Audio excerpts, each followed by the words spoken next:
Welcome into the Toyota Losers Lounge, powered by your Front Range Toyota dealerships. The Avs made it close in the end.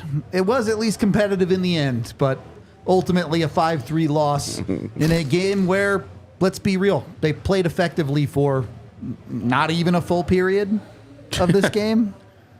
Depends on what we're talking about. There are different facets to it, for sure. But let's hit the 60-second rundown before we do. Hit that. First period, I didn't think it was that bad from Colorado. I really thought it was okay, but they do lose the period. 1-0, relinquishing one goal there. Second period was brutal. The Avs just kind of didn't show up for most of the second period. Before you know it, you're down 4-0. And really, the game was over. The comeback was exciting. It was fun to see the Avs not quit. They get 3 goals, but 3 goals is not 4. Nope. They end up being 1 short. And let's not kid ourselves. The Avs absolutely deserve to lose this game. Full stop. True. They just were not good enough for a playoff game, especially. How much of that is, you know what, they just didn't have it? How much of that is disappointing that they struggled in the ways that they did? Probably some of both, but let's rewind it back and get into it now. I mean, I don't think we need to beat around things. Let's start with the biggest problem of the night. Mikko Rantanen. I was going to say your top line as a whole, but Shit. sure. All right. Where'd they go? You can't expect to win playoff games if your best players don't show up. They were already in Denver. That's what it felt like, honestly. Because their heads were in the clouds, and it's altitude. It was multi-layered. Going deep on this one. Multi-layered. Way more thought than it felt like the Avs top line put into this game. Well, I mean, for me, it was the effort. I'm sorry. Like, I'll give them praises all the time, and as they should, because they are, usually consistent, and, especially Mac, But tonight, I mean, you got to be honest with yourself. You got to be honest with your game. You got to be honest on how to evaluate them. And it's not like Dallas did something special to them, as I felt that they weren't engaged in the game. They weren't engaged emotionally, physically in the game. Lost puck battles were just, they looked disinterested. I'm not saying they were. They sure looked like it. For me, it's a tough look in playoffs because playoffs are such a big battle, and if you lose, you lose. You know what? It sucks, but you move on. But I just didn't like the way they lost. That's what gives me a sour taste right now. Like, I just didn't feel the effort was there, and I felt that the give a shit meter was low, and No heart rate. no heart rate. And we talked about it before the game. Match the intensity. Do you think Dallas wants to go down 2-0 Yeah. to the out? And they don't. And you weren't ready to just compete and work, and you got worked over, and I was sad to see. There are kind of different problems in different areas for me tonight. McKinnon, I felt, for most of the game, there was some effort there. I'm not going to say he was banging it against the ceiling, going 100%, but there was a deep, deep lack of execution from all of the Avs top players that just wasn't getting the job done. And to a certain extent, sometimes that happens, right? Sometimes you don't have it. But to watch them not have it on the execution side, and then to watch Mikko skate around like it's a Sunday morning skate, you just can't have it. You just can't have that and expect to win hockey games, let alone playoff games. He's a cardio king. Yep. Again. And we're going to go a little bit out of order here. We don't know what happens if the Avs only give up 3, if they don't give up that shorthanded goal. But you look at this third period and you watch the Avs come back for 3 goals worth, and you go back and watch that shorthanded goal that they give up. Yikes. Where Get him, Eric. take it. That's the game-winning goal in the playoff game. Really? Really? I mean, you got to look at it all the way from the other side of the ice when there's a turnover. I mean, Val, I love Val, but It's a bad turnover, for sure. I know the puck hit him tonight for his goal streak. Other than that, he's usually a hunter. Like, he didn't hunt much, I'll tell you that. Like, I don't know, maybe I'm putting him with Mikko and Mac, and I know they switched lines for a while too. I mean, as they should, because there was nothing going on. But if you look at that goal, like in the offensive zone with the turnover, and then the way they backtracked was, I mean, honestly, like it's not a preseason game. It's the second round of the playoffs. Every play matters. For me, there's 2 plays in this game. Obviously, that goal, which is Captain Obvious, the game winner. But are you kidding me? The way it happened, it's embarrassing. I really hate the goal. And then it shows you it's such a fine line between winning and losing. I didn't like their first period. I didn't like it. But boy, oh boy, if you bear down, you got 2 seconds. I'll give credit to Unger. Sure, he makes a save. But if you bear down, you score a goal there. You guys know it's a different ball game. I want to stick on this goal for a minute, though, because, yes, Valenchushkin's turnover is bad. But, okay, they're down 3-0. Maybe you're pressing, maybe you're taking some risk. I'm not going to say it was good. And you back check. The follow-up is so much worse. You give up a bad play. Okay, sure. You give up not 1, not 2, but 3 shorthanded chances on this play. Not because Dallas played better than you, but because Mikko Rantanen is just coasting into the zone and doesn't even try to defend Tyler Seguin. And Nathan MacKinnon isn't even in the zone. And Val. Couldn't even be bothered to do the cardio part of it. No, Val turns the puck over, but on the way back, he overskates his back. He doesn't know what he's. I mean, he's just, again, their brain wasn't there. It just wasn't. Brain farts all over. It was just, it summed up the game. Very self-defeating nonsense, which we look at the other playoff loss that they had. Very self-defeating nonsense. Yep. Now, you had an all-time bad goaltending performance in that game. Yeah. The very, very opposite in this game from Alexander Georgiev. No, he was battling. We'll get to him at some point, but this was just, I mean, these dudes were... And again, these are their best players. If your fourth line has a bad night, it's not good, but you know what? It's your fourth line. You can't win. P.S. Your fourth line wasn't very good tonight. It wasn't. But if your top line looks like that, you can't win. There's not a team in the league that expects to win if their top line looks like the Avs top line did tonight. Yeah. It's not that complicated to me. Yep. You go through, I don't know. How much of this is the Avs didn't have it tonight? A lot of it. How much of this is the self-defeating stuff? Because there were a lot of passes. I should have let you finish the question. That's what I thought. I'm so sorry. Because, look, both things can be true. Even I'm on the both train in this one. And I get it. Some nights that pass just doesn't connect. Some nights something just feels a little bit off. So figure it out. Recognize you might not have your game and go do the work deep in the zone, right? I think this is where Eric and I are usually in lockstep, is that even if you don't have the legs, even if you're not at the top of your game, you don't have your A game that night, you have to put in the work. That's it. You have to put in the work. And genuinely, it's frustrating when you see your tip-top guys like that, because it trickles down. They set a tone for your team. And when the tone that they set is, we'll get to it later. Yeah, cool. We can always just turn this on whenever we feel like. Can you just turn it on from the start, from the hop? Can you get it going? Can you get ramped up? Where is it? And it's just disappointing. It's disappointing because, we gave them, especially Mikko, because MacKinnon was such a monster during the regular season. We gave Mikko a really big pass of, we hate this, but you got 100 points. These are bad habits. These are bad habits, but during the postseason in Mikko's career, we haven't seen it carry over. Turned it on, He has been a monster in the playoffs in his career. He turned it on for one game so far, these playoffs. And he's getting points. He didn't tonight, but he's getting points in the hole. Yeah, he's still racking up points, but it's a lot of empty calories for that guy. Yep. And it's really, I'm an expert in calories, so I know this. It's frustrating to watch, because there's no doubt that MacKinnon was also bad tonight. But you at least saw him stack the effort level up at times. Yeah, the execution's sorely lacking. Yep. But you see him in the third period. How much do you give a guy a pass, and how much do you crucify a guy when it's 4-0 in the third period, and that's when all of a sudden he starts to look normal? I don't know.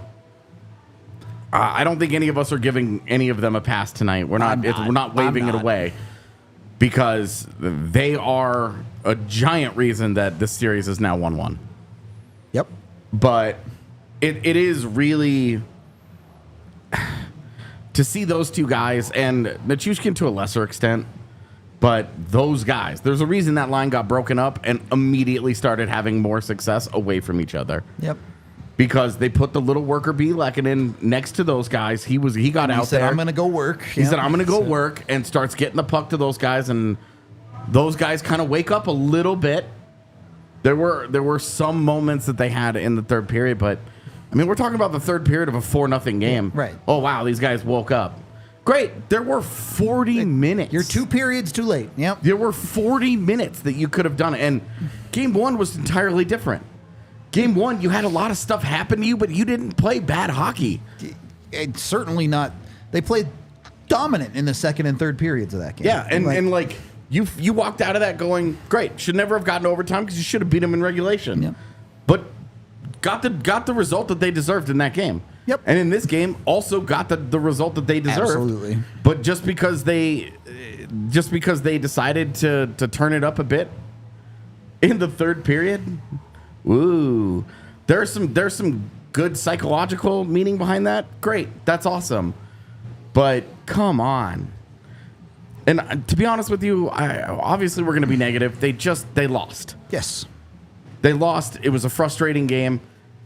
I think all three of us feel perfectly fine about the series. Just hold on till we'll get to the bigger picture later. Yeah. But the other part of this is just that it's a lot of negativity, but also like it. Okay, well I'll just save this. I'll save this. Well, for later. Yeah. I'll just add one more thing. It's more like you got to have the intensity. You know what I mean? And to your point, monkey see, monkey do. Right? It is. And if you're bored tonight, you can't sleep, you're frustrated, or tomorrow, just go back. You have a tough first period, right? But you're only down 1-0. You almost tie it up. If you bear down, you would have with 2 seconds to go. You don't. You start the second period. Yeah. You are on fresh ice with a minute of power play. And I always tell you guys, as top guys, and I am hard on top guys, I always have been, because I'm so used to the standards that were set here back then. And Yeah. you know, a lot of the guys, again, they're a lot better than most guys around the league. There are guys here, Avs 2.0. But if you look at that first minute on fresh ice there on the power play, you knew it was going to be a shit burger second period just by your top guys leading the way there. It's an awful first minute on the power play, and then it just sets the tone for the rest of the period. Monkey see, monkey do. You know, it's just the way it works.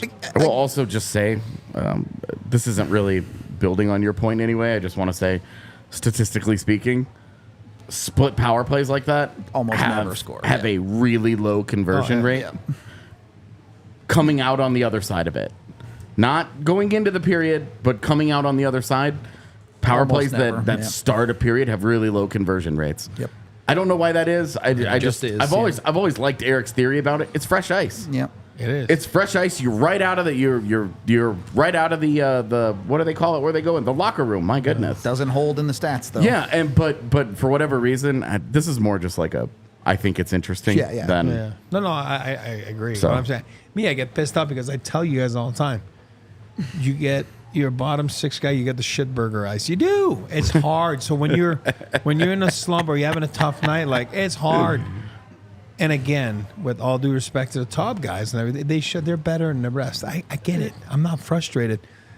But you're given more opportunities to get out of your shit. You know what I mean? And I just felt that it was kind of Scary, dude. It was kind of a nice something wrong with him. It was nice. It was a nice opportunity to start the period.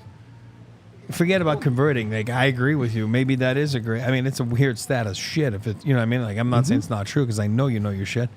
I'm saying it's not But then you can also get momentum a little bit. Like it was just bad. Forget that one power play. The Avs go -3 on special teams There you tonight. go. They give up 2 goals on their own penalty kill, and they give up a shorthanded goal on the power play, let alone And having bad ones. What was the final score? 5-3. I know. I know we always say don't do math live on air, but 5 minus 5 3. minus 3. That's 2. okay. Okay. And this is multifaceted. The power play itself was bad. I think that ties back into what we talked about with the Avs top guys. Weren't any good tonight. Yep.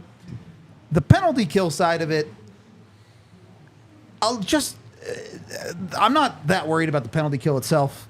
Whatever, Dallas outworked you. They made better plays. Fine, whatever. My problem is 4 brain dead penalties. Yeah. Certainly 3 brain dead penalties Well, in this game. too many men, one puck in the stands. 2 pucks in the stands. Certainly 1 too many men that was definitely 6 guys. Yeah, And the the- other the too many men is a little. The first too many men is just a bad call. Yeah.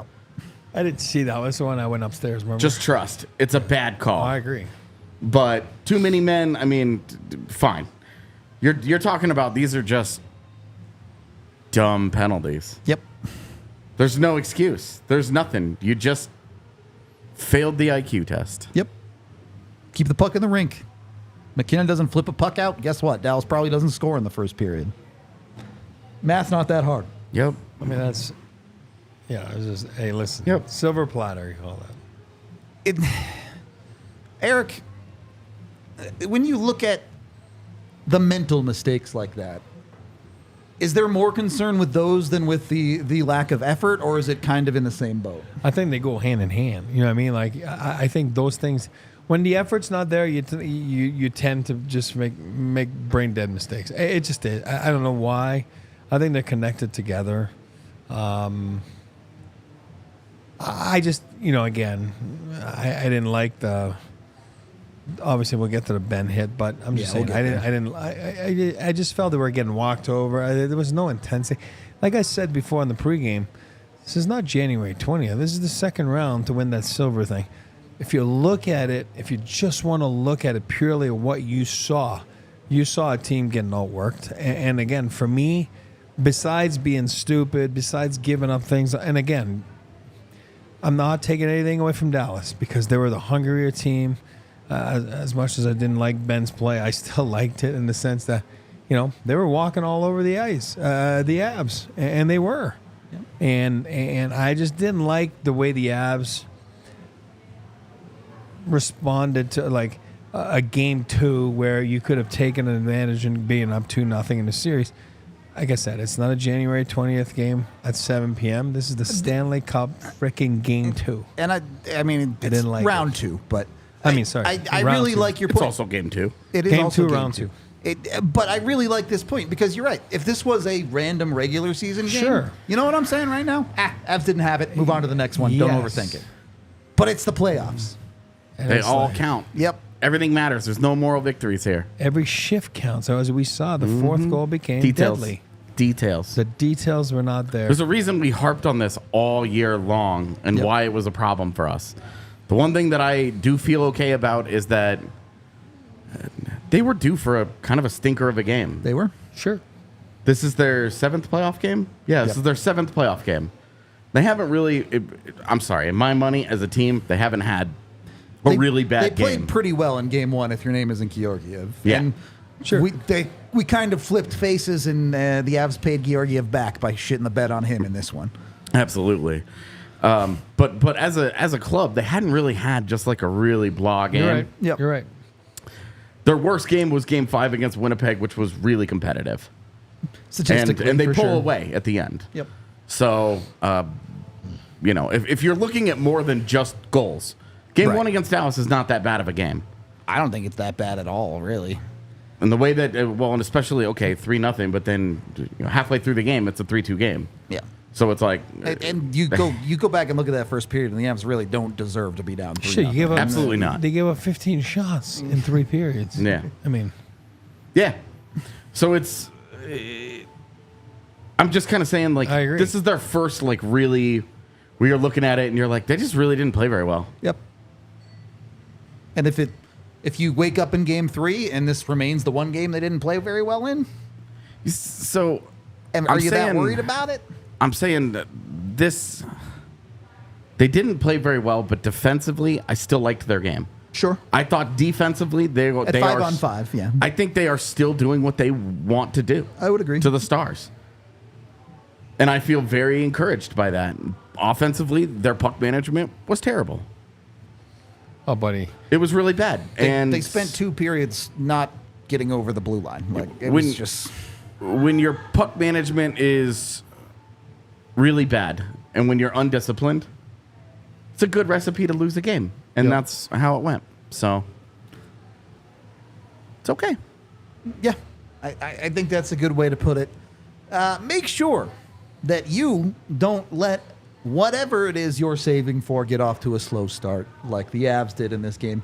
Get with Westera Credit Union. I grew up with Westera Credit Union in Lakewood. So, yeah, memories. Yeah, straight up.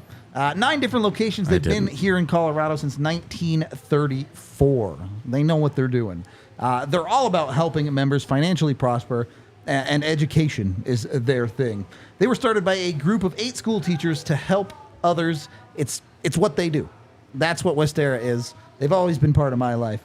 They just launched a bunch of awesome options, including smart money checking, as well as earning up to 6% annual percentage yield on your first $2,000. So a ton of great ways to save up money, be responsible with your money, and the best part is they're a credit union, not a bank. So, go out here and help the smaller businesses, not the giant banks. But either way, you can also earn a bunch of other money when you sign up with them. If you like earning money by doing the things you're already doing anyway, go to westterracu.com/smartmoney today, and you'll get more details. Membership eligibility required, insured by NCUA. Restrictions and conditions apply. And then, when you got some money saved up and you want to have a fun time and dip into those savings a little bit, make sure you're getting to Circa Resorts and Casinos out in Vegas. Take the playoff plunge. Go enjoy Circa's fantastic stadium swim, 90-foot television, amazing pools where you can just hang out all day, watch sports, take a dip in the pool to cool off. It's a great place to just hang out and have a great time. Go to circasports.com and use code DNVR20 to book your stay and save 20% off when you go to Circa, whether it's right now or maybe you're going to see a show in Circa. I got a bunch of friends that love to go out to the, I don't know, what do you call them, concerts? Cons? I don't know. I don't go to live music, so asking the wrong guy. I don't go to live music. Me neither, man. Maybe you're coming out to the NHL draft. Book your stay with Circa. Yeah, you should definitely do that because you'll see all of us out there. We'll be there doing the thing. It's going to happen. Second period of the DNVR Avalanche podcast. I do want to get into some of the positives here. Just kidding. And number one positive has to be Alexander Georgiev tonight, right? He really gave the Avs a chance to get back into this game. He was awesome. He kept this to 1 goal in the first, and it was more than halfway through the game. It was still only 2-0 because Georgiev was trying to drag this team to having a chance tonight. Yeah, I loved Georgiev, and what I loved about Georgiev tonight in particular that we hadn't seen a lot of the year is he battled. Yep. And it wasn't that he let a goal go in and then he battled himself. It wasn't that he got super down on himself. We didn't see any of the crazy body language, the really noticeable stuff, right? He battled and battled and battled. And I thought we're seeing that body language from everybody else on the team. Exactly. But in this one, so we've talked about how there have been some games where the Avs skaters have had to drag Georgiev across the finish line. Yep. Georgiev had to drag the skaters into it. Yep. Even at 3-0, 4-0. Yep. That guy's going to work. He's making saves. He's battling with them. And I think the skaters have to see that. And they're like, we're hanging this dude out to dry here. This guy deserves better from us. We have got to get some of this together. And I thought it was, I very, very encouraged by Alexander Georgiev tonight. Agreed. I think his play in the postseason continues to get better.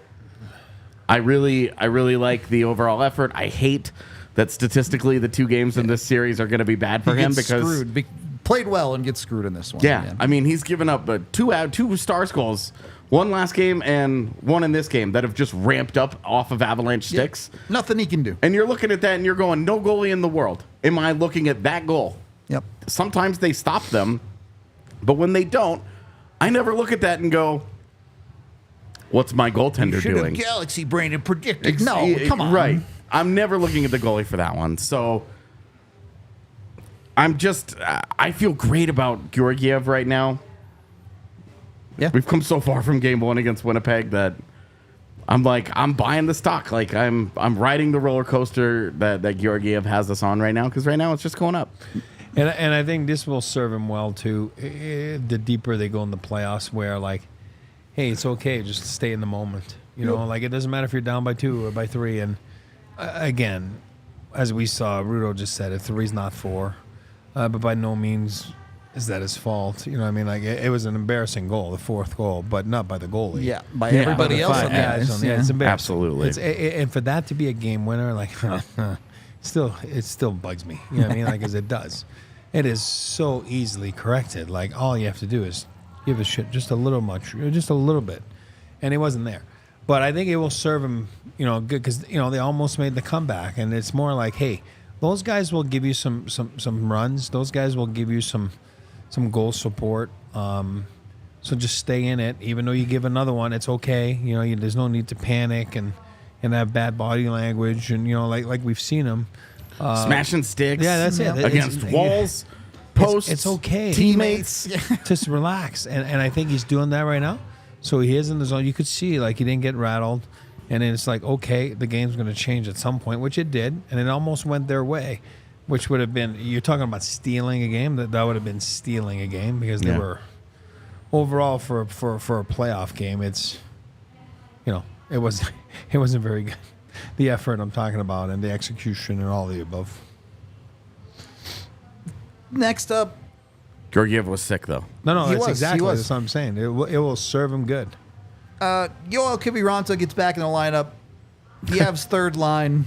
I'm not going to say they didn't have some of the problems that some of the other lines did. Certainly through the first 2 periods, I felt like there was certainly a lack of execution. Yeah. At times, maybe some questionable efforts. But ultimately, that's the line that gets you on the board and gives you some life in this game at some point. And the guy you get back in the lineup, who had played great in round 1 before he got hurt, is one of the guys to score tonight. Something to take out of this performance for your skaters. Oh, and I wanna just say that line I thought was their best and most consistent line, wire to wire. Yep. And you look at the common thread there. That line was really good through 3 games against Winnipeg. Yep. They lose Kiviranta and they become kind of a Just okay. They Yeah. have some moments. Obviously, Miles Wood wins the course. game, but That was much more an individual moment. than, exactly and it was just kind of a weird play that turned into a great moment from one guy doing something super sick. Yep. But as a line, consistently over the game, they get Kiviranta back. That line immediately has an impact from the jump. Yep. It's the only line that looks like they showed up and got off the bus. Yep. Agreed. Kiviranta smoked somebody. Yeah, When he was scored physical tonight. He scored the goal, and it was like, good. Yep. He deserves it. Not even like curse of the ex-player or anything. That was nice. But like deserved it because of the work. Yep. And it's like, you talked about this on the watch along. This is a game, for as random as hockey is a consistent sport in that it is a game that will reward you for doing the right things, for committing to the details, sticking to the process, grinding out the hard stuff even when it's not going your way. You just keep going, and stuff a lot of times will find you. Yeah. It's exactly what happened on that goal. Yep. Really good way to put it. And, the fourth line comes out and then gets a goal, even though they weren't very good tonight. They do something similar. Duhaime, great goal. Yeah, you'll take it. But I do love, I mean, Kiviranta, I don't get it. I really don't get it. How a guy that looked so replacement level or below in the regular season Just figured it out in the has played playoffs. 4 Yeah. playoff games, and I'm like, this guy rocks. Yep. He's gained the trust from the coaching staff, right? And I think he put in the effort, put in the work. Bednar was saying that he worked with Ray and Brett in the video room, and polish his game to the what's it like to be in that role. Yeah. As an Avalanche and under their system. So, yeah, kudos to him. Again, he hasn't been my favorite all year long. You guys know that. I'm not afraid to ask, what does this guy do? You know what I mean? But now I'm seeing. I'm very impressed by him, and I loved his effort level tonight. He was one of the few that actually gave a shit and worked hard and was rewarded for it. Like you said, the game rewards you. It treats you right. If you treat it right, it's gonna love you back. If you don't treat it right, it's gonna be nasty to you, and it is. And it was nasty to the Avs tonight for a few occasions that resulted in goals. The other thing I would say here, and I'm not saying the Avs should be happy with this game. They obviously shouldn't be. They lost the game. It was a bad game, and they did not win. But certainly from my perspective, it feels pretty easy for the Colorado Avalanche to say, hey, there's a lot of things we need to do better. But if we get our top line to show up before the last 5 minutes of this game, we probably win. Does that not at least give you a little bit of confidence going forward in this series? Probably. But boy, do you increase your chances of it, man. Sure. Dallas is also really good, and I don't want to. They I know that this absolutely is an Avs show and it's whatever, but I just don't want to take credit away because it's not all what Colorado did wrong. Some of it is what Dallas did to Colorado. Absolutely. But also when you watch the Avs puck management where they're flipping pucks into stuff, when they're taking they take too many men and delay game penalties, you're not like, this is Dallas. Yeah, I'm sorry, but the Avs made their life way too easy to me. Yeah, you're not like, wow, Pete DeBoer, right. the adjustment master. Oh, then why doesn't he do that every game? Yeah. And that's where the kind of think the rubber meets the road in this game of Colorado made life too easy for the Stars, and the Stars are too good, right? You to will not give them opportunities not get away like with that against a team like Dallas. Yep. You have to make them work for it. Yep. Because when the Avs make another team work for it, you always like your chances. Yep. You always like your chances. And if they just beat you, then they beat you. Totally. Yeah. And so far in this playoffs, we haven't seen one of those games. Nope. Their 2 postseason losses Are them beating themselves, for sure. 2 games where you get an all-time bad goaltender performance, and certainly there were other problems. Oh, yeah. But then in this game, you make life so much easier for them. You just shoot yourself in the foot over and over and over and over. Turnovers, penalties, you name it. You can't take steps forward in a game if you keep shooting yourself in the foot and you fall down. You got no feet if you put enough bullets into them. Gross. And the one point I want to bring to is, so your top lines, is not going, and like I said, it's a very rare thing that it happened, right? And it's not normal. Those guys are always, again, we're so critical of them because they're so good. The ceiling is so high, and they've done it. I always say when you do it, and you're screwing yourself because you got to do it all the time. So go back to like 4 or 5 days ago, I said on the pod, and I'll say it again. At that time, it's like, here's the problem with Casey Middlestad. He just screwed himself tonight. Because he can do it. Now it's a matter of you got to do it every night. Yeah. And tonight when your top line's not going, which is very rare, you can't have your second line at a neutral. Like you got to have your gears on. You can't. You can't be in neutral. And those guys were in neutral, and it started with him. And I drilled down even deeper. The way you said it on the watch long, I thought was perfect. If your 1C's not going and your 2C's not going, now you got a big hole in the middle of your lineup. And I agree. And hole with a capital L. You're about to lose that game. It's an O. It's an O. O-L-E, right? So no H. But Middlestat finished with an assist tonight. No. Then he found his groove a little bit. I'm kidding. No. Was it in the third? Hold on, I got to go back. I don't remember. He made one shift. Sarcasm, Eric. No, but I'm not sarcastic. Remember he made 2 good plays in the middle. It's like. He still wasn't good enough tonight. Where's it? No, but that was one shift, and it's like, okay, what about the other 20? You know what I mean? I didn't see it. That was that was most of the lineup in the third period. And it was, hey, where was this?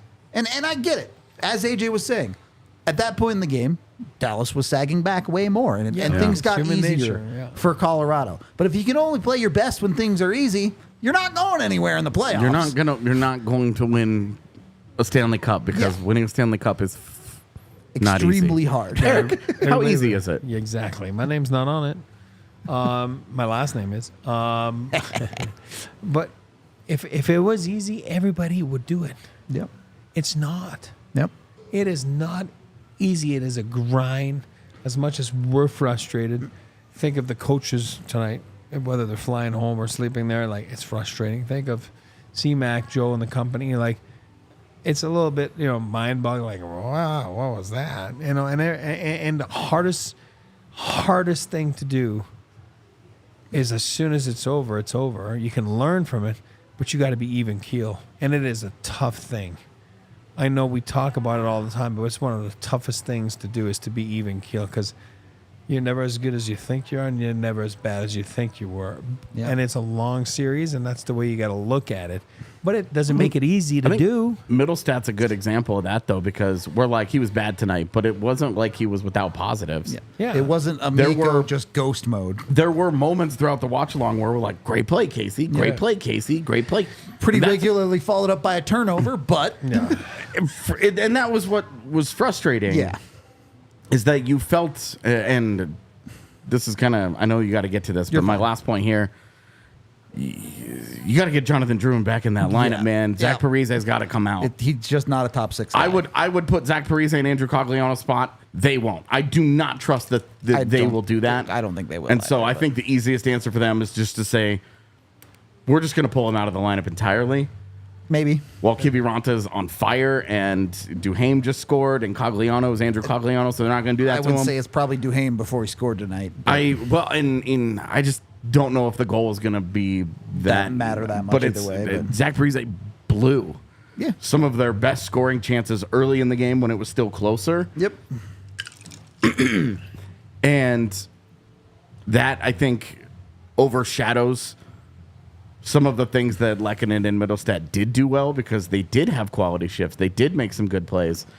But when Zach Parise got involved, not great things happened. The Yeah. finish wasn't there from a guy that you're trying to play in a top 6 role. He ended up getting moved up next to Nathan McKinnon and Mikko Rantanen, and it went even worse. Yep. And so it's like, okay, this was cool when it worked against Winnipeg. It's not working against Dallas. It has not worked in either game. That line has struggled mightily. Yep. You need to get somebody up there that's going to play with something. Yep. Something Can more give than you what a Parise is quality. giving It them. doesn't Yeah. have to be goal scoring or whatever, but I don't think that Parise is playing terribly or anything. You have to get him out of that role. Yep. You've got to get him somewhere else in your lineup. If Jonathan Druin's leg is not that infected, buddy, get in there. please. Was skating around today. So, in the gear. Druin and Landeskog is going to change this series. The one last guy I do want to give Just keep doing some this. positive shout out to is Val Nichushkin. I'm not saying he had a great game. Obviously, the fourth goal, he was part of the problem. Buddy, listen to the show. Did we not all just criticize Nathan McKinnon We just called him for terrible. the first 10 minutes of Yeah. the show?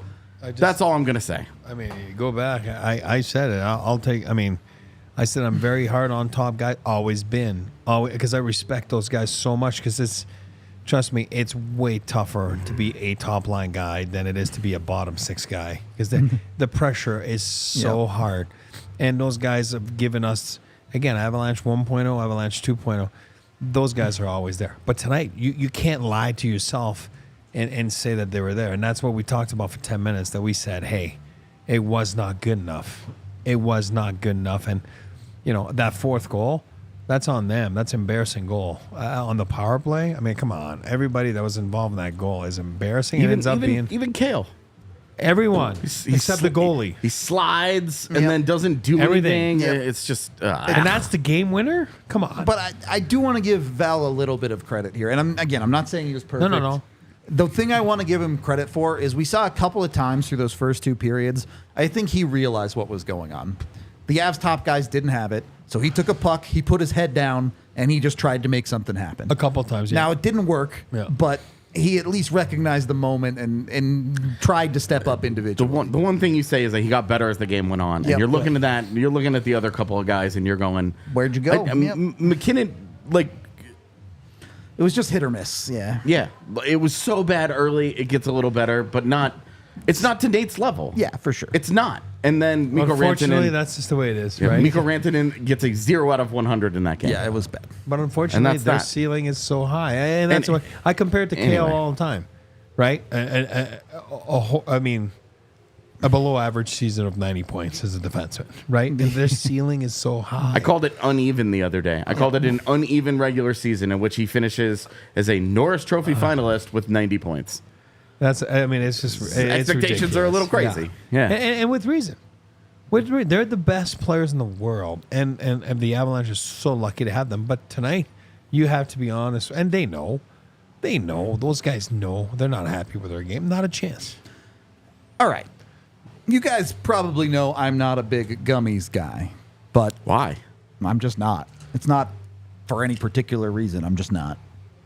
Haven't really gotten around to trying them. This is like why I refuse to watch the Dune movies. There isn't a real reason, but Just not. I'm just Yeah. not doing it. Yep. Now I'm stubborn about it because people keep telling me how good it is. So instead of listening to me talk about it, Tiff is the master of dialed in gummies. 1 second. Good start. Great start. This is such a good start. So Ba-da-da-da. Dialed In Gummies are a Colorado-based edibles company. They are delicious. They have like a ton of different flavors. They're all like berry, cherry, peach, raspberry, lemonade. Like there's so many different ones. And the one thing I do love about them is they have their indica, sativa hybrids, and their 1-to-1s all right on the labels, easy to read. There's no mixing up your nighttime gummies and your daytime gummies. Didn't know there was such a thing. I know there's people in the chat saying chocolates over gummies. Like these taste like real like gummy bear gummies. Like they do not have any sort of weedy taste to them at all. So that's all I'm going to really say about it. The Avs could have used batch 1942 of their 2,500 different batches. A sentimental nod. 2,500? Yeah, and a lot of options. How are you supposed to sift through that? 1942 smells like team spirit, a sentimental nod to the Avs as they position themselves in the playoffs. They needed a little bit more team spirit tonight. Go to dialedingummies.com or visit a dispensary near you today to learn more about these limited releases and get yourself one of their 2,500 batches of gummies. Once you're all set on your gummy front, make sure you're heading over to Underdog Fantasy. Have a little bit of fun. Play a little bit of a pick'em game with Underdog, higher or lower. Take your picks. We usually like to play with the TOI, higher or lower. Sometimes you get burned with that, though. Sometimes you got to keep things simple. Take a Valentin higher on half a goal. You'd have hit that pick'em in this one. Look, if you think you know the stats, if you think you know the games, go on to Underdog. Prove that you are the best at fantasy pick'em games. And when you do go to Underdog, make sure you use code DNVR for a first deposit match of up to $250. Of course, you can also get in on some of their other games, including fantasy drafts and otherwise, when you use that QR code on screen to download the Underdog Fantasy app today. And again, be sure to use that DNVR code to get your first deposit matched with Underdog. Of course, when you do go play fantasy with Underdog, you must be 18 plus and present in a state where Underdog Fantasy operates. Terms apply. Concerned with your play, call 1-800-522-4700 or visit www.npcgambling.org. Third period of the DNVR Avalanche podcast. I've been avoiding this topic because I want to make something very clear. No one is blaming the refs for this loss. Oh, God. No. The Avs did I'm this to leaving. themselves entirely. No one, don't take it that way. That's all I'm going to say. Jamie Benn hit on Devontae's. How do we feel about it? Do you want me to go? I'll go first. Take it. I got to be careful here with my words. All right. Do I like Jamie Benn? I mean, I'd like to have him on my team. For a second there, I thought you were about to go on a Shannon Sharp rant. No. No. Do I like him? No. No. I mean, Would I pick him up on the side of the road? No. No. No, what I'm saying is Jamie Benn is a heart and soul player. He's a leader of their team. He's like, he plays hard. Again, I hate the word new NHL because it's been like this for years, but I don't mind when someone's physical like that. I don't. I actually like it. He got, he's the captain. He's a big guy, and he did what he had to do, which was get in on the forecheck there, hit Devontae. He's one of the best two-way defensemen in the league. Now, I like that part. I know this is 2024.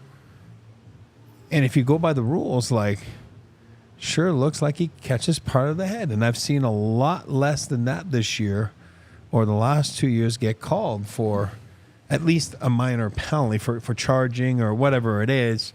So I don't agree with the no call. Do I like what roughing. What's that? I said elbowing or roughing. Something. I don't those like those it. are usually the ones that are I don't attached like to that. headshots. No, I don't think you're going to see a suspension. Maybe I'm wrong. I know. Again, I don't think you're going to see that because, and then again, all of a sudden, if there is, this is where it gets tricky. That's why I say I got to watch my words.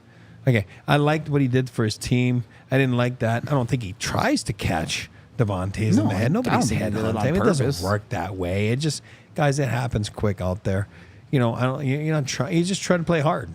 There's a physicality to hockey, and there's hits in hockey, and that's part of his game, and he has to do it. And unfortunately, Devontae's, and knock on wood, hopefully there's no lingering effect to that, but he came back in the game and played. Obviously, after being, again, he's gone for 5, 6, 7 minutes, concussion, spotter.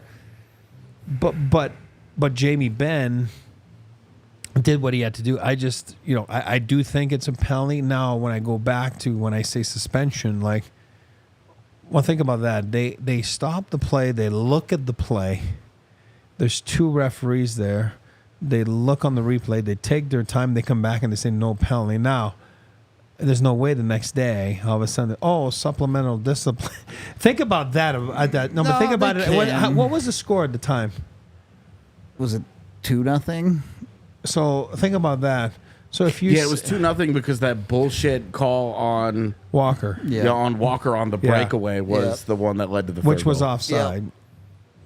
Just so you know, it was offside. I mean, also, it's not a penalty. No, I know. That's what I'm saying. Yeah, On top of it's offside, then it's not. But what I'm trying to say is, if you get it wrong, and the next day they say you got it wrong and it's a suspension, think about the implication of the missed call. So you would have had a 5-minute power play. Maybe the game is a different game. So Right? here's what I will say, because that did happen at Seattle with Cale Makar.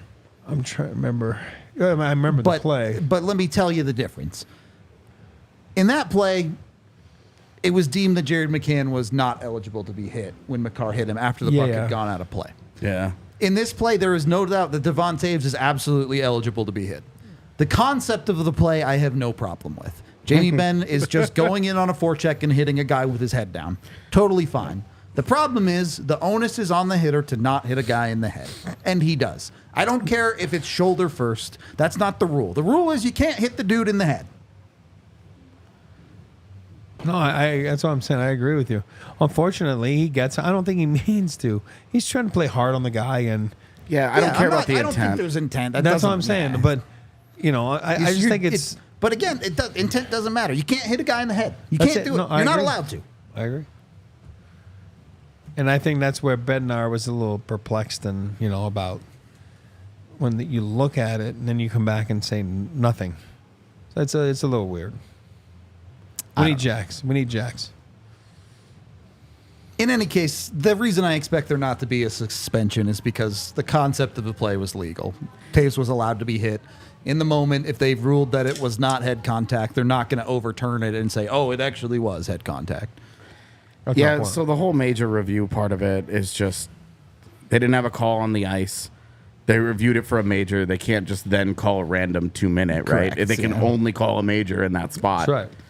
And I'm just going to say, I'm I'm not going to come out popular with Avalanche fans on this one, but two things. It looks an awful lot like shoulder to shoulder to me to start with. I don't care. He hits him in And the head he hits him after. I understand. But from the precedent that the league has set, I get where they're coming from. Yep. I hate it, but I get where they're coming from. And the other part of it is that the guy getting hit has a responsibility to protect himself. Yep. On some level. It's true. And he doesn't. His He head does was absolutely down. Does not do that. Yeah. And that's what I said earlier. I got to watch my words, and I didn't get Well, and to you it and 'cause you and I have always agreed about this, that I'm we always always like- look at how bad hits are and not how much it does a guy. I mean, we had this problem with Luke Hughes earlier Yeah. in the year, and then over and over again with Luke Hughes because he couldn't protect himself. That's right. And so I understand where that situation played out the way that it did. I think what I have coming out of it, the problem that I really, really have coming out of it, I know it's a playoff game and all.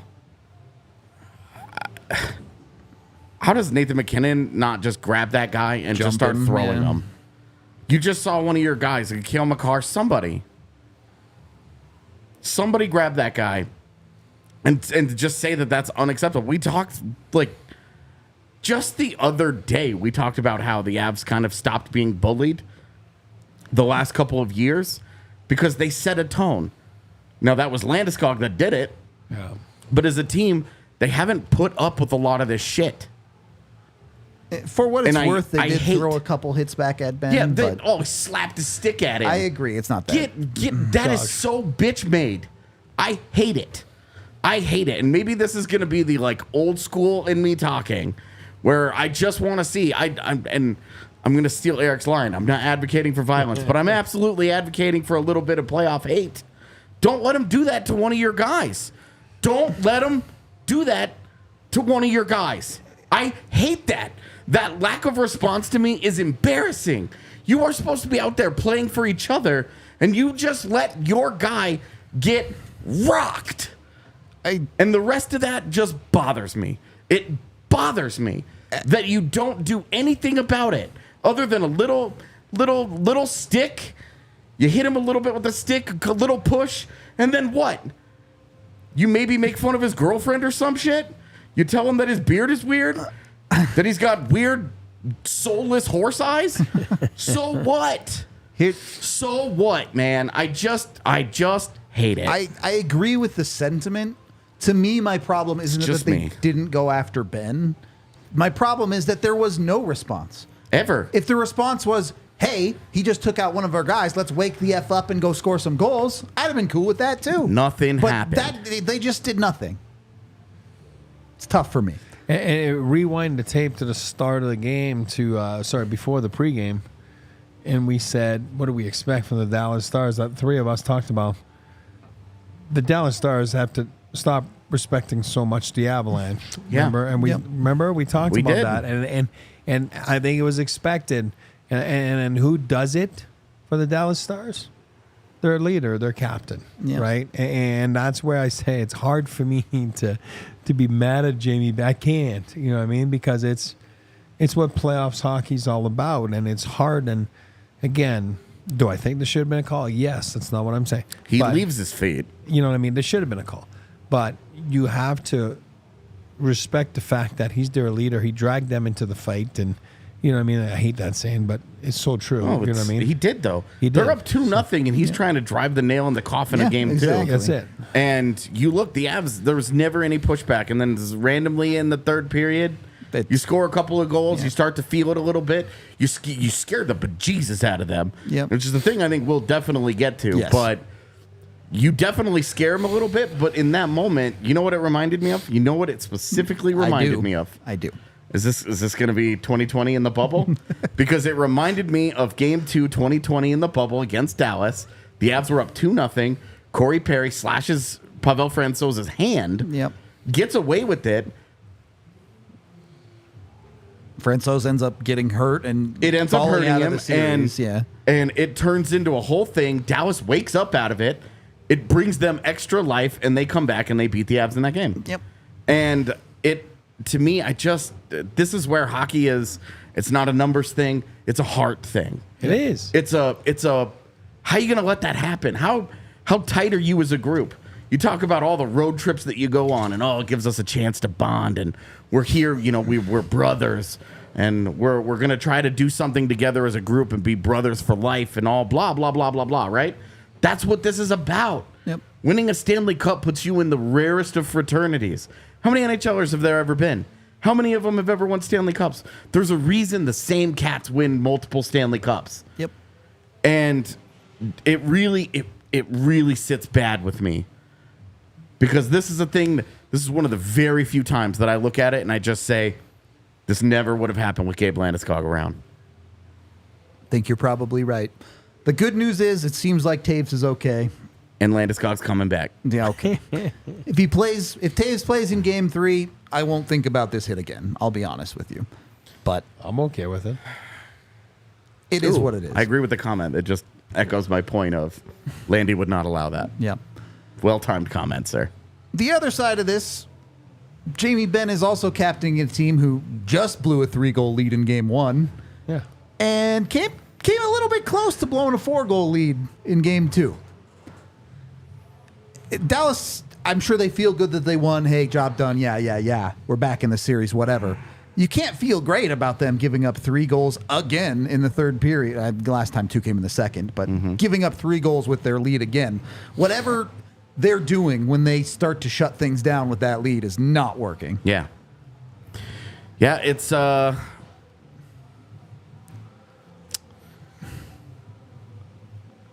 don't know psychologically what's the push and pull. Yeah. What's it? Who's it stronger for? Is it worse that the Avs know that they can maybe dick around for 2 periods and then turn the engine on get away with it? Yeah, and they're getting away with it, or is it more terrifying for the Stars to know that the Avs didn't play we for had 40 leads of minutes 4-0 and 3-0, Yeah. and we walked out 1-1 in the series? Yep. What happens if we have a 1-0 lead? Are we going to be able to protect that thing? What happens if they get a lead? Imagine the Avs scoring first. They have played 0 seconds of this series with the 0 lead. seconds of the series with the lead. So I don't know. Well, here's what I'll say is the Avalanche, you hear it all the time. They're a quick strike team. I mean, they can put the fear of God into you, and that's how good they are. Again, they didn't put a lot of fear tonight, in the first couple of periods. Like, there wasn't a lot of fear. Outside of that foul chance with 2 seconds other left. than that, Yeah. there wasn't much there. But what I'm trying to say is I agree with you. Now that you're going on the road at 1-1, and then you're like, on a thought process, you're like, wow. You don't want to give them too much respect, but you're like, if you give them an inch, it's that old saying, right? They're going to take a foot. And what it does, and it's no offense to the Dallas Stars or whatever, but it leaves skid marks into your game. It does, like, because you're. I mean, honestly, like the guy in our chat a few weeks ago, like, you don't want to be caught shitting your pants, right? And then and I'm not being stupid when I say that, but it is just, it's human nature, because the force what they can strike with is enormous, and it just puts the scare into you. You know what I mean? And I think they saw it again tonight when the Avs were like, okay, enough's enough. They got a break here and there. Next thing you know, they're like, boom, boom. Then they're quick strike. They're in the game. Sure enough, a stick goes high. You got a power play. You know what I mean? Yeah. Again, their power play stunk tonight. Maybe they didn't want a power play, but maybe at 6-on-5 they find a way to get the game. But who knows? But it's how quick. That's how quick the Avalanche can get back into a game, and that's probably why maybe they didn't rest Georgiev and kept him in there. I think there might have been there was a discussion for sure, not because he was bad, but hey, should we just rest him a little bit like Swayman the other night, or not because he was bad. No, that's not what I'm saying. But you know what? We might have a chance here, guys, and there's a discussion in there, and then the guys are like, no, let's go. There's a chance we can come back in this game. Obviously, he came back short, but maybe that's why they kept him in. When a confidence guy like that, and he's playing so well, Yeah. that it's like, you know what? No, I don't care what the score is. Yep. Go out there and keep giving us a chance. Yep. Keep giving us a chance, and we'll try and get back into it for you. Yep. And I love that that's what happened. But that's my point. Not a lot of teams can say that, because it's like at 4-0, they're like, all right, you've done your job. We'll just pack it in tonight. Yeah.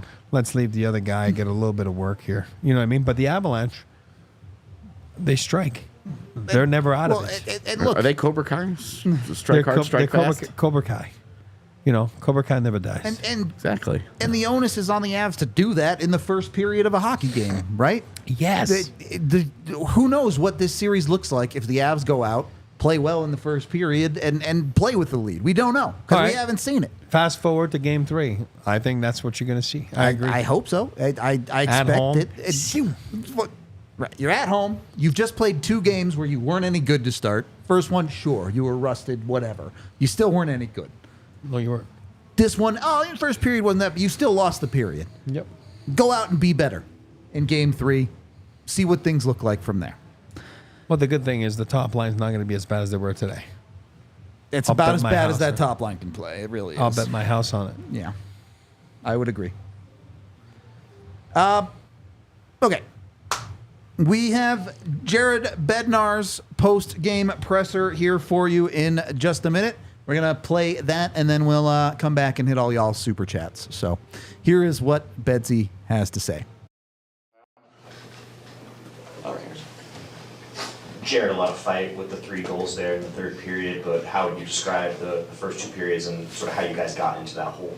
Yeah, I didn't mind the first period at all, really, to be honest with you. I thought scoring chances first period were hard to come by, and they got their one in the power play. We just were a split second late reacting on that pass.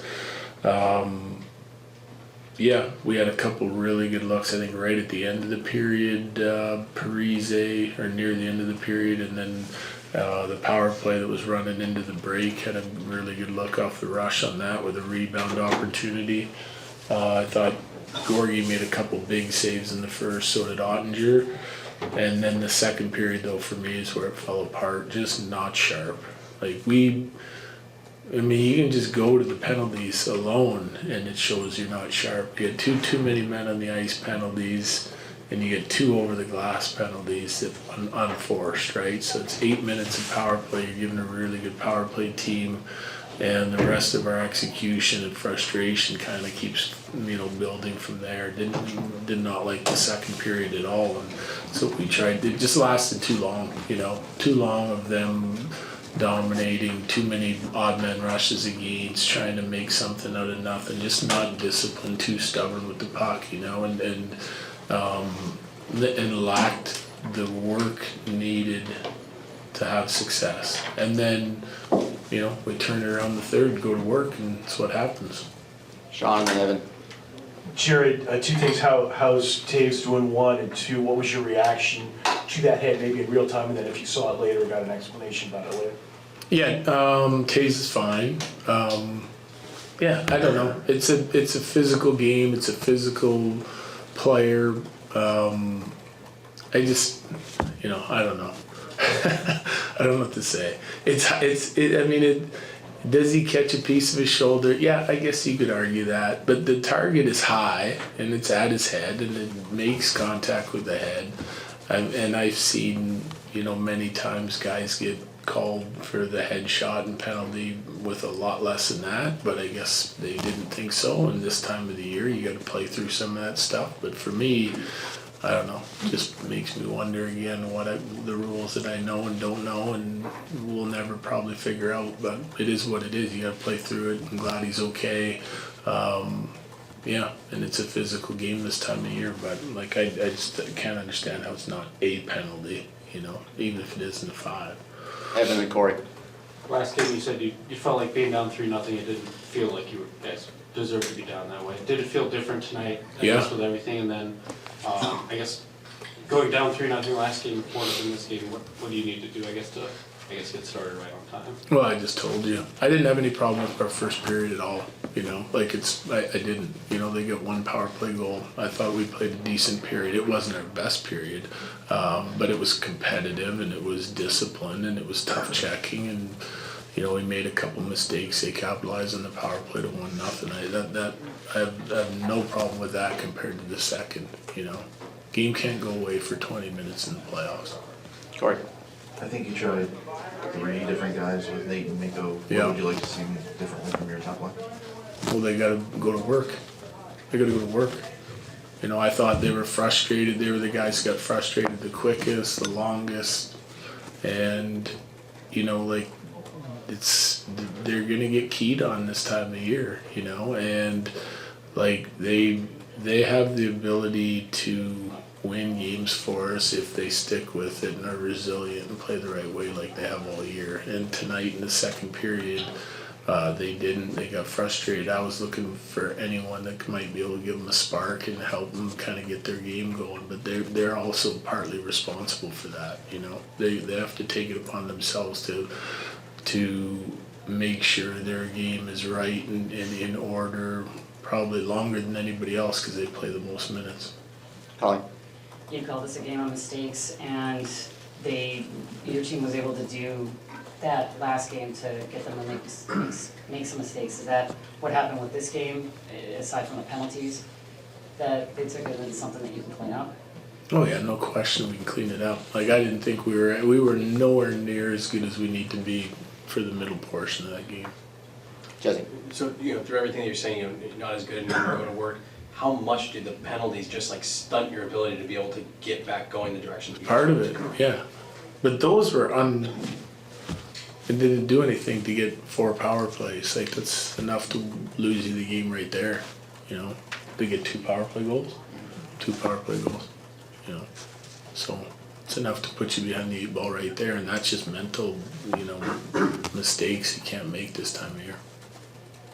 Go ahead. You go home 1-1, obviously. Do you feel better about your chances? Do you feel the same? Do you feel like we've learned anything about these two teams in 2 nights? Yeah, I mean, probably didn't learn a lot that we didn't already know from watching them for a week straight while we're waiting and getting ready, and we know them well from the regular season. But I feel the same. We knew it was going to be a hard-fought, long series. We were able to come in and get 1 game. And it wasn't our best game, and we were able to push back in this one and get close, and it wasn't anywhere near our best game. So we know it's going to be a battle, and we feel good about going home. Last 2, Jesse and Pierre. All those things considered, you gotta like the pushback, the fact that they didn't just roll over there in the third. Yeah, no question. Yeah, so it's a long series, and there's no use getting frustrated and roll. Like what part of the message after the second is that's gone. Now you can't fix it now.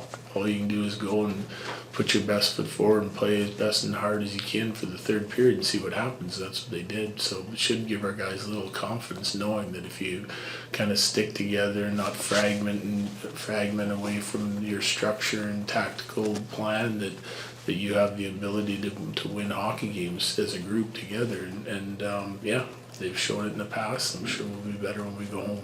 Pierre? Jared, I don't think traditionally you worried too much about teams matching up with you in terms of matchups, but they obviously want Tanev on Nate, and they had a good night out of that tonight. Last line change now, going back to Denver.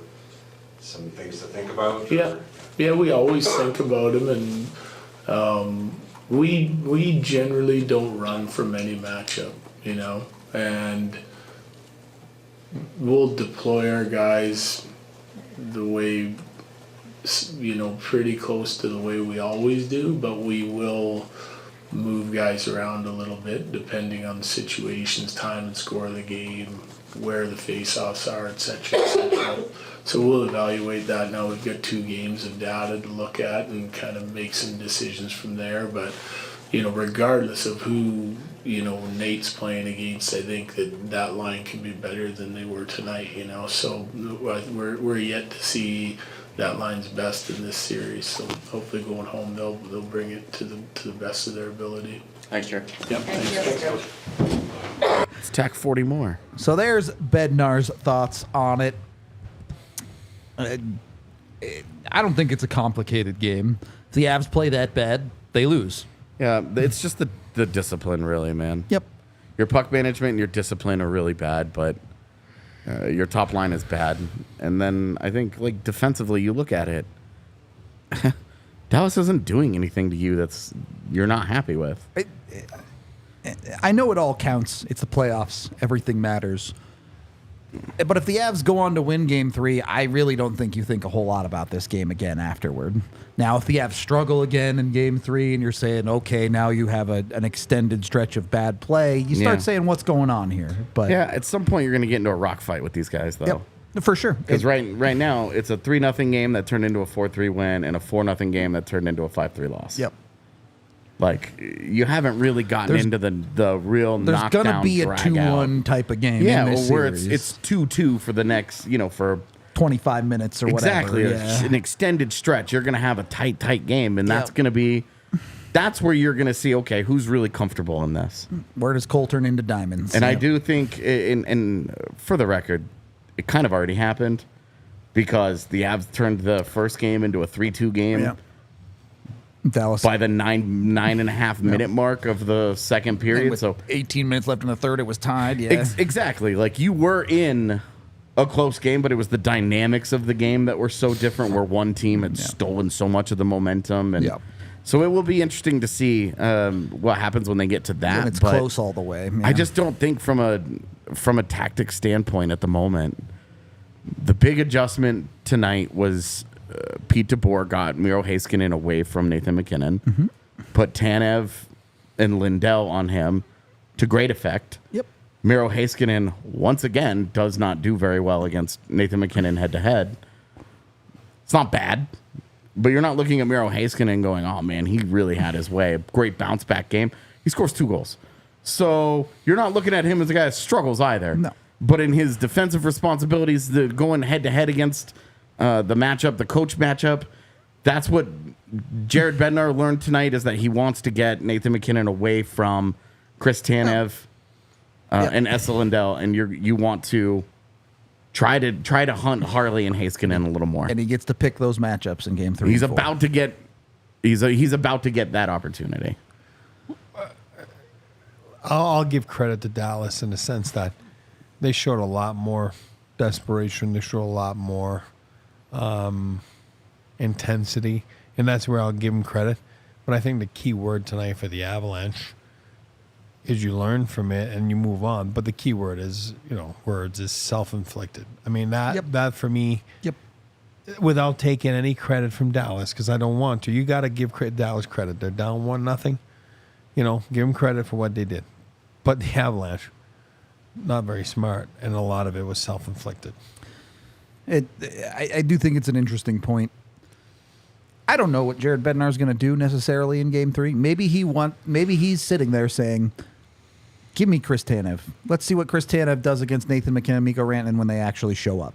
Yeah, could be an option too. How much of Nathan McKinnon and Mikko Rantanen not showing up is the fact that Chris Tanev does this to a lot of top line players. It's certainly some of the conversation. Why Chris Tanev was a hot commodity coming out of Calgary. And this is what he does. And we'll find out through the rest of the series how much of this was them shutting it down and how much of this was the foot shooting we've talked about on this podcast. All right, let's get to the Super Chats here. Let's get out of here as it's past midnight again. Always. $2 from Craven. Don't know if you said anything. Another one, $5, where he says, personally, I'd have preferred the Avs to score 2 or 3 more goals in this game. Yeah. I mean, alternatively, give well up said. 2 or 3 less goals in this game. Well said. I'm a pretty big fan of that take. $7 from the Incredible Drew saying they definitely didn't deserve to win, but these refs were hot garbage. Even before the soft Walker call, the play was offside per Evans' tweet. #F the ref. The refs were bad. I'm not using that as an excuse for the Avs at all, though. Some of the makeup calls they gave the Avs were terrible. Look, you have a 4-3 game, and they gave you they call a penalty in the With final 3 minutes 4 left, minutes of the game. They gave you an opportunity. You just didn't get it done. Yep. You went -1 on your power plays. That's on you. Yep. Not good. Regardless of how good or bad they were, because they were definitely not good tonight. Yep. The $10 from YO, who says, I don't hate our boys lost. I hate it took them well into the final frame to stop playing like this was some throwaway game in Rochester. And the Ben no call, please put in a full 120 in Denver. Yeah, is that a League of Their Own reference? Probably. I don't actually know that well. I can hear it in my brain, but I Yeah. can't hear the voice. Look, I see dead people. Is that, I think that's the there's no crying in baseball speech. It might, But I don't know. Everyone Anyway, knows the no whatever. crying part. Yeah, but whatever. I'm sorry. I would say this: it's not that the Avs. How do I want to phrase this? It's really hard to look like you played a full 60 when it's two good teams going against each other, right? The other team is going to be good sometimes. So much of the time, a full 60 means dominate them for 60 minutes. And that's not really the reality. And don't Yeah. let them up. Right. And that doesn't happen very often. No. Yep. What I will say is go to Eric's best buddy, Joe Sacco. Start the game on time. Yes. Win a first period in this series. We saw what happens when you let the other team score first in all 7 games last year. All right? Don't do that again. Yeah, you barely lose. Yeah. That's still losing. It is still losing. That's my point. Sorry. No, you're good. Oh, I got it. $5 from WB who says, is the real Miko in witness protection? The guy playing him cannot stay on his feet, cannot hit, and is a turnover machine. Please find the real 96. Does look a little monstard right now. Yep. He showed up at the end against Winnipeg. The Avs probably need him to show up a little bit earlier in this series. Yeah, and this is where take away the blankie. Yep. Put him with Casey Middlestat. Yep. Make him be the big guy. Yep. I'm with it. Try to jumpstart the engine. You know, when an engine's not working, you don't just turn the key over and over and over and over, and then it just magically works very often. Yep. Sometimes you need something that kickstarts Yep. it a little bit. You need an outside force. You need that. Take away the blankie. Stop Engine giving him spray a little bit, Stop yeah. giving him Nathan McKinnon to rely upon. And we see them break them up every once in a while, and then those guys are great, and he puts them back together, and then they're great. But you need to start him going. Yeah, I'm with Exactly. you. I'm with you. For me, it's the time. Yep. Especially if Druin comes back, you have a plethora of options of how you can put that alignment. And the magic of you said is they can put them back together. If it goes so badly that you spend one period and it sucks, then just put them back there. It's fine. Exactly. There's nothing that says you have to just, I'm just going to stick with it forever. You're right. They looked decent when Lecky got next to him. I was going to say, today they did it. But Put Lecky there, and then you have Druin next to Nichushkin and Middlestat, and okay. Yep. And that's, I'm making some assumptions here, but whatever. $5 from Pete, who says, how many turnovers did they have at Dallas Blue Line? 50? Also give Druin a gallon of Neosporin and a half mile of gauze wrap, and let's get it. Pete Frenna. Yeah, no BLTs. We don't like BLTs. Only in the kitchen. I do want to touch on this quickly because I feel like we glossed over the Avs puck management a little bit on this pod. It was horrible. Really? I feel like I've said puck management has been bad a lot tonight. But you said puck management is bad, and then that was the end of the conversation. It wasn't just, hey, bad. The Avs were missing pretty basic passes by it's miracle. 8 feet at times during this game. Yeah, the execution wasn't there. It was just bad. And that part of it is part of why I'm like, you know what? Maybe they just didn't have it tonight. When the execution is that far off, that's not something that I expect to continue. Well, part of it, I agree with you. I mean, it just wasn't there. You're right. I mean, that was part of it. 100%. Okay. I should have known it was miracle. You were on the right track. I just haven't seen it in long enough. Yeah. I keep saving it. I'm sorry. $5 from Jordan, who says that Jamie Benn hit was such a moment shifter. I hate talking shit about the refs, but that was diabolical. Had 10 toes. Hate to, got it, say it, but refs were insane. 12-2 ppm. I'm not saying the refs were good, but it's just not. The Avs shouldn't even be thinking about the refs at all. It's an undeniable game-changing moment in the game because that happens shortly after the Walker thing happens, which they get wrong twice. Yep. And then that power play goal happens, and it gets to 3-0, and you're like, well, that was a pretty big turn. Yep. It's tough. It's tough, but guess what? You got to battle through some of that Also, stuff. you if could wanna kill a win penalty. series. Would help. Kill a penalty, score a power play goal. Special teams matter. Yep. $5 more from WB, who says, Eric, when will the Avs name a C and stop the Landy as a C mysticism? He was a great C, but a ghost does not make a great C for a playoff team. What are you going to do? Name a captain for 2 games? Right. No, I mean, it's a good question, but what I'm saying is I'm not a big letter guy. I'm not.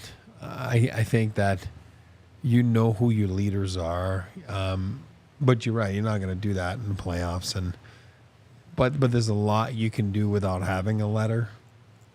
Does Cogs have a letter? No. So I mean, McKinnon, Kale, and Miko usually. I think they moved that one a little bit around. But. Yeah, I mean, there's a lot you can do, and I've seen over the years like guys that didn't have letters. So, but Gabe's there in spirit. He is, and he's there physically, and as you saw this morning in morning skate, and he's on the trip, he's on the plane.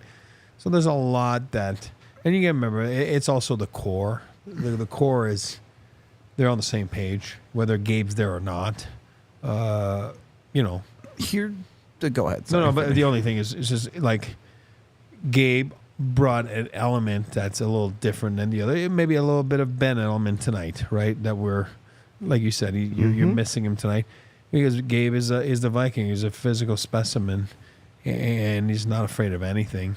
And I think you're missing that more than missing the letter. You know what I mean? Does that make sense? Yeah, I mean, you don't have the Makachuk, you don't have the Brad Marchand, you don't have the Jamie Benn right now. That's a spiritual center for your team. Yeah. And in the playoffs, sometimes the center of that spirit is a little hateful. Yeah, for sure. I would also say this. You have to look at the optics of doing something like that. If you move the C off of Gabe Landeskog, the optics you're presenting to the world is that Gabe Landeskog is done. Yep. Yeah, you only do it when Gabe walks away. Yep. When Gabe tells you, I'm done, I've tried, I can't get it back, it's not responding, I did this, I've been in rehab for X number of years now, and then you move on. And the reality is there are two people on the planet that really know what's next for Gabe Landeskog. It's Gabe Landeskog, and it's his doctor. I was going to say Gabe and his wife. Maybe three. Maybe his wife knows too. But however you feel about it, you feel about it. You don't actually know where Gabe Landeskog is at right now. I mean, I bet Mrs. Landy wants to know. Probably. Can we just move back to Toronto yet? Like, so, yeah, I don't know. I wouldn't move the C off him. I'll put it to you that way. Yeah. $2 more from Wyo, who says the Rochester line was the reference from Miracle. Yep. Shit. My bad. I stole your thunder. All good. No, yeah, whatever. Anyway, that looks like it's all the Super Chats. We are going to wrap up this show. We appreciate all y'all hanging out with us, even on a loss for the Avs in the playoffs. Come join us. We are probably off from the pod tomorrow. I don't know. We got something cooking in the hopper. We'll keep you posted on Twitter and otherwheres. There could be something pretty cool. Maybe it'll be tomorrow. Maybe it'll be Saturday. Maybe it'll be after that. I don't know. But something cool coming down the pipe very, very soon here on this YouTube channel. I'm not going to say. Oh. Okay. And you can say if you want to say. I genuinely don't know what you're talking about. What are we doing tomorrow morning? It's pretty cool. We will talk to you soon. Until then, it's late. We'll see you later. Y'all silly like the mayor.